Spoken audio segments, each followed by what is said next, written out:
And welcome back. Directions for Youth is a community-based not-for-profit organization that's providing and engaging quality of out-of-school and in-school programs in underserved areas of New York City to help children and youth actually reach their full potential.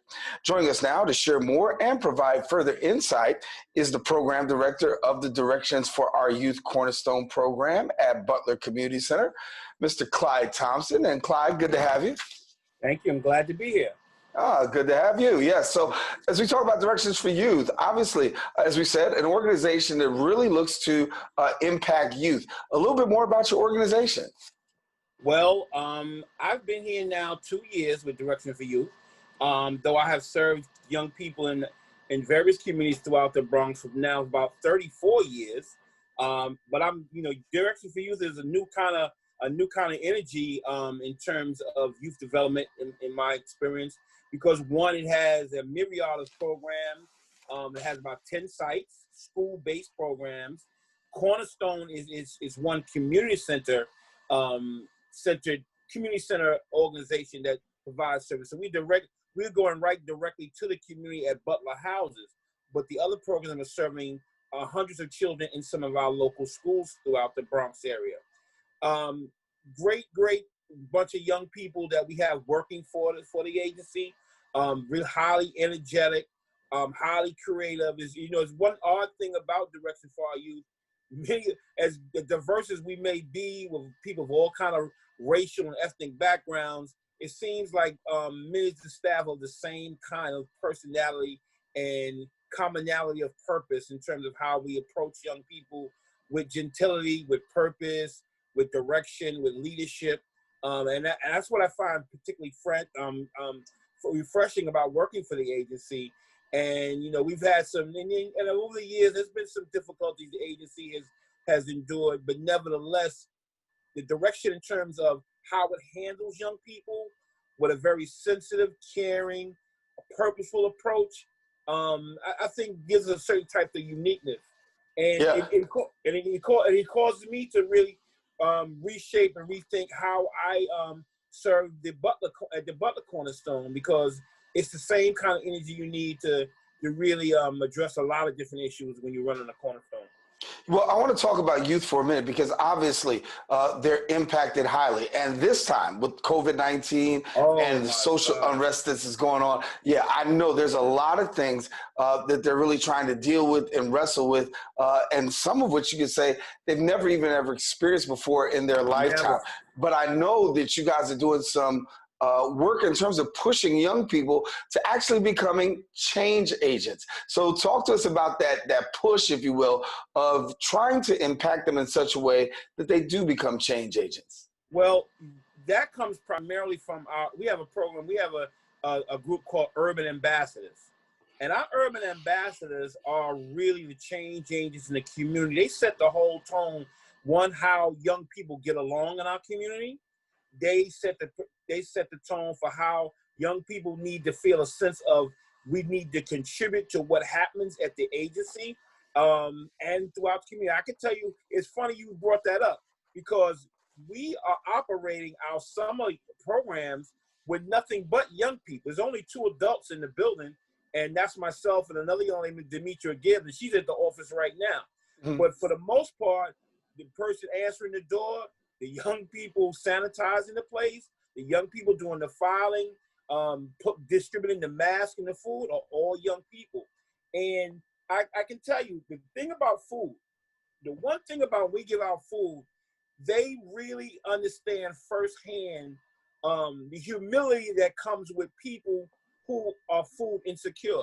When they have to hand a bag of food to an elderly person or a person they know in their community, they sense the respect and appreciation people have for help in general. And, it's a very humbling kind of experience when you see people, they're not coming down there. They wouldn't come and stand on the line in front of their building, in front of their other neighbors, if in fact they really didn't need what we have to offer. So it starts with our food program, our mask and sanitizer program, all run by young people. They let me know, Mr. Thompson, Miss So-and-so need a mask, or a young person not wearing a mask. And I'm using them as real ambassadors to get other young people to wear the mask. Because some of our young people, they believe it, but the commitment that they need in terms of disciplining themselves to wear a mask every day is a super, super challenge. Let me jump on the word commitment, because you talk about that word commitment. It's a big thing to get young people, particularly, to commit during a time like this. But you've actually been able to do that. And one of the things I know that you've been able to do, you talked about the feeding program. And from what I understand, you've fed more than 75,000 people through this program with your young people. What's that like for you as well as them to be able to impact that many people in a time that so desperately needs when there's this food insecurity and this food shortage? Well, I'm going to tell you right now, just from a realistic standpoint, when you're giving out 1,000 meals a day, you need a lot of young people. Because those folks past 40, standing up all day, carrying boxes, taking food up to people's home is no easy feat. After you hit 40 and above, you know, you need some fresh legs, and young people are that. And they enjoy that. They enjoy giving. They enjoy being a part of that change and making, and every time I talked about, say, we just did 35,000 last week, they're like, oh, wow, Mr. Thompson, we did that many. Yeah, we did that many. And there was a time where we were getting 1,000 meals a day to give out 7 days a week.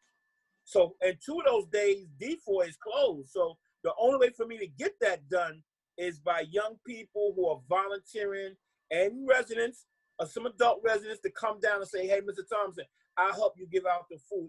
It's really amazing. It's not really amazing, because you know what? At the core of all of us, everyone likes to give.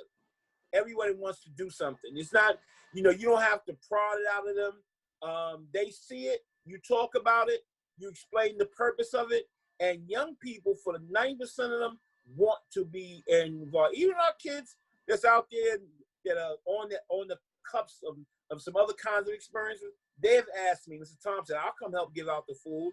I said, you're gladly welcome. I never deny them an opportunity to serve. That's one thing I don't do.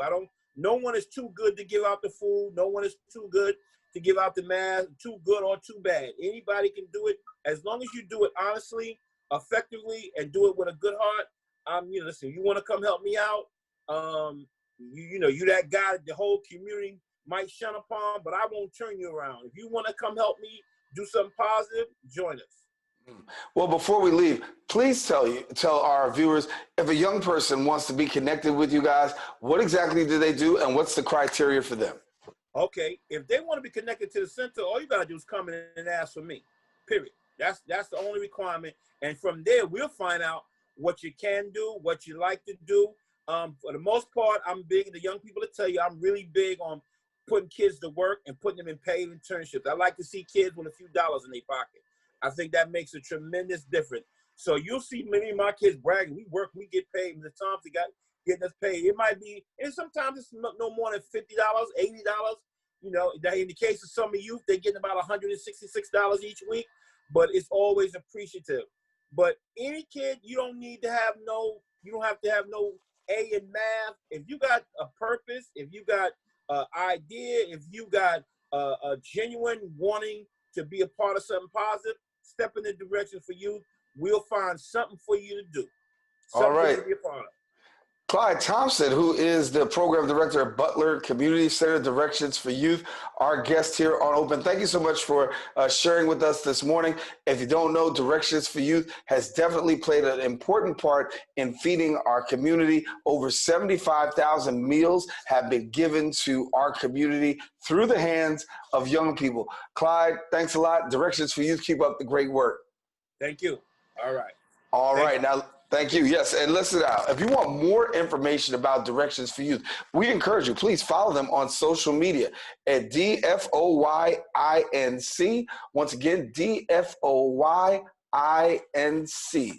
We encourage you, don't go anywhere. Open will continue with more show coming up right after this.